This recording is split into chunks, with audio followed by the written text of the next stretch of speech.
All right, so you're thinking about a career as a performance video operator. Well, get ready, because on today's deep dive, we're going way past just pushing play. Yeah, it's definitely not your grandpa's projector job. Not at all. We're talking about creating visual magic on stage, and it's a lot more demanding and, honestly, a lot more rewarding than you might think. Totally agree. And what I think is super interesting is how RoleCatcher, that's our main source for this deep dive, describes the job. Oh, yeah. How do they put it? They call it controlling the projected images of a performance based on the artistic or creative concept. Okay, so it's not just about the tech stuff. Not even close. We're talking about painting with light, using pixels to help tell a story right there alongside the performer. Oh, wow. So you're almost like a visual DJ, blending those tech skills with, like, a real artistic eye. Exactly. It's a really cool blend of the technical and the artistic. So I'm guessing that means it's a pretty collaborative environment. You're not just, like, stuck behind a computer screen all day in the dark. You got it. And you actually just hit on a really key part of the job.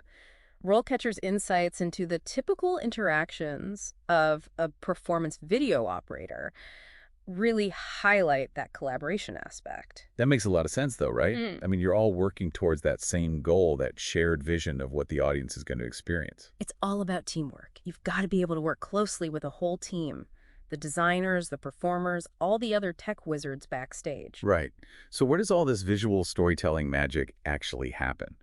Is it all fancy theaters, or are we talking anything goes? Get ready for some serious variety because this job can definitely take you beyond those velvet curtains. Oh, really? Oh, yeah. RoleCatcher mentions those traditional theaters, sure, but also outdoor locations, even touring productions. Wow, touring productions. That's wild. Bringing those visuals to life wherever the show must go on. It's true. You could find yourself in some pretty amazing spaces. I bet. Although I have a feeling that kind of schedule doesn't exactly scream regular work hours, does it?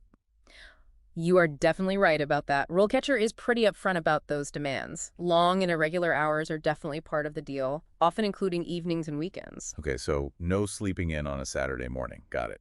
And let's just say a love for sometimes cramped spaces might come in handy too. Hey, who needs sunlight when you're surrounded by all that cutting-edge tech and an electrifying performance, right? Exactly. It's all about the energy of the show. Plus, I imagine that kind of schedule and environment attracts a certain type of person. Someone who thrives on the energy and the unexpected. Absolutely. This isn't your average 9-to-5 gig. It takes a special kind of person. Someone dedicated and passionate about the world of performance who's also not afraid of a little hard work. Or a lot of hard work from the sounds of it. You said it, but hey, the payoff is worth it. So we've established that this job, takes some serious dedication. You've got to love the unexpected and probably want to have a really, really good coffee thermos handy at all times. Right, like industrial sized. Exactly. But what about the actual work itself? What's a typical day or night like for a performance video operator? Well, honestly, typical is a pretty loose term in this line of work. Okay, fair enough. So no 2 days are the same. Is that part of the appeal? It is for a lot of folks drawn to this field. But one thing that really jumped out at me from that RoleCatcher breakdown was all the stuff about media fragments. Media fragments. Okay, now there's a term I haven't heard before. What exactly are we talking about here? So think about like those really quick cuts, graphics, or even animations that flash up on a screen during like a concert or a play. I think I know what you mean. Basically, all those visual elements that kind of enhance the performance, those are media fragments. Ah, okay. I'm with you now. And as a performance video operator, you'd be the one preparing those fragments and then queuing them up at just the right moment, making sure they flow seamlessly with the live action. So it's not just projecting a single image or video. It's like orchestrating all these visual elements to create a bigger, more dynamic experience. Man, that sounds like it takes some serious technical know-how. It definitely does, and that's where those computers and electronic skills that RoleCatcher mentions come in. We're talking about a deep understanding of video editing software, knowing how to operate all the equipment. Right, right. So what is this, like your average iMovie project then? Oh, not quite. RoleCatcher actually specifically mentions industry standard software. Yeah. I'm talking insert industry relevant software examples, the kind of programs that can create those crazy mind-bending visual effects you see at concerts and those big theatrical productions. Wow. Okay. So this is next level stuff. No wonder this field attracts people who love being on the cutting edge of technology. But you mentioned earlier that it's not just about tech skills.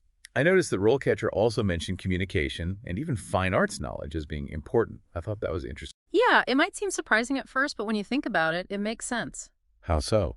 Well, you're working with a whole team of artists, right? You're interpreting their creative concepts and ultimately trying to evoke some kind of feeling or response from the audience. And that takes a nuanced understanding of things like visual language, timing, even storytelling. Those are skills that you often hone by studying things like fine arts, film, even music. Wow, I never Oh. would have thought about it that way. So you're saying that strong communication skills and an artistic eye are just as important as those technical abilities in this field. That's exactly what I'm saying. It's a pretty unique combination of skills. It really is. But let's be real for a second. Mhm. All this talk about late nights, demanding schedules, needing to be a tech whiz and an art aficionado, Mhm. it makes you wonder, what are the perks besides just the coolness factor? Mhm.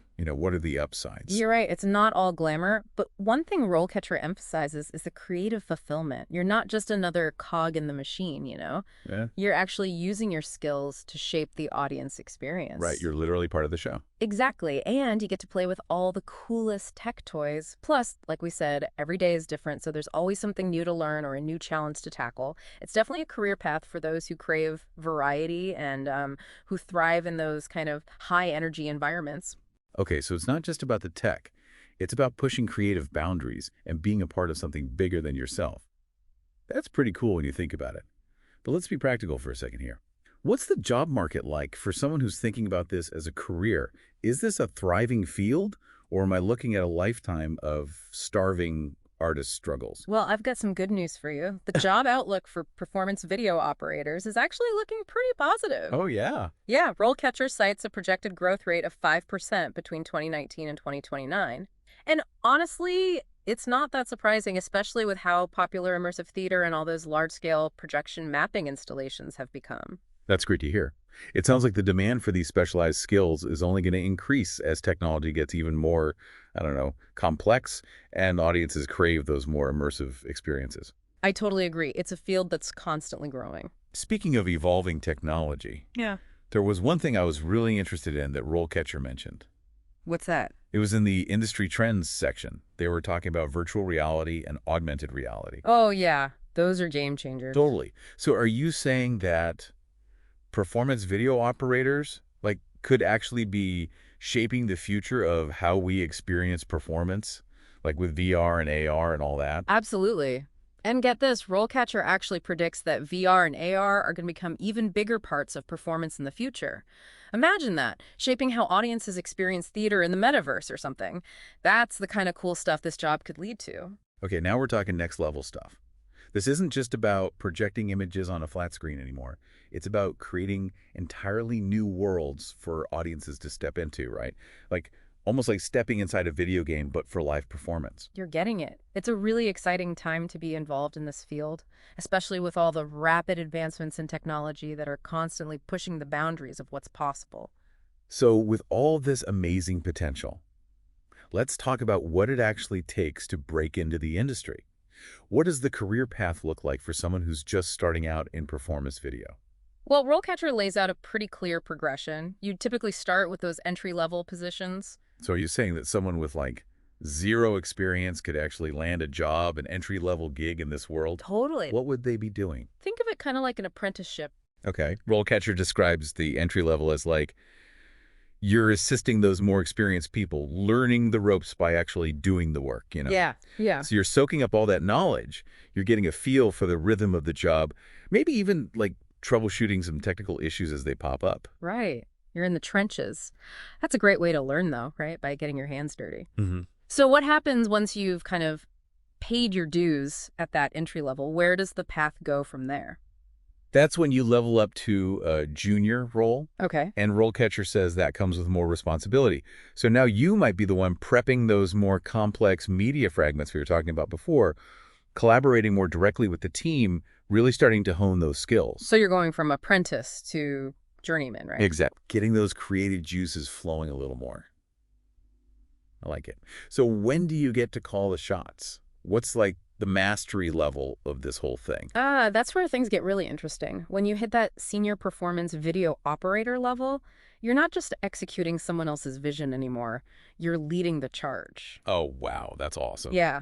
At that point, you could be leading entire teams of video pros developing those innovative visual concepts, even researching and implementing all that cutting-edge tech we were talking about, like VR and AR. Okay, so you're basically the conductor of this visual orchestra, shaping the future of how we see and experience performances. Exactly. That's a great way to put it. But what if someone doesn't want to lead a whole team? What if they'd rather, just do their own thing? Are there other ways to grow in this field? Totally. And RoleCatcher actually talks about that a bit in their advancement paths section. They point out that your career isn't on rails, You have choices. I like that. I like that a lot. So some people, they might move into more of a management role, becoming like a video production manager or even a technical director. Okay. Other people, they might find their niche by like specializing in a certain type of performance. So you could be the go-to visual guru for Broadway musicals. Exactly. Or the maestro of holographic rock concerts. That's so cool. See, the possibilities are pretty much endless. They really are. And as you progress in your career, don't underestimate those networking opportunities that RoleCatcher mentions. Right, right. Like going to industry events, connecting with other artists, other tech people, because it's not just about what you know, it's also about who you know. For sure. It's all about those connections. Exactly. And how you can all learn and grow from each other's experiences. That's such a good point. Well, I think this has been a really eye-opening deep dive. It seems like to be a performance video operator, it's not just about those technical skills, right? It's about embracing creativity, being a good collaborator, and always being ready to, learn new things as technology changes. You nailed it. And while we've been talking a lot about this performance video operator title, remember what RoleCatcher said about all those other titles out there? Oh, yeah, they had a bunch of them. Right, like sound operator, lighting designer, all kinds of things. It just goes to show you that these core skills, they can take you in so many different directions. So this deep dive was really just the beginning. I love it. It's about opening your mind to a whole world of possibilities.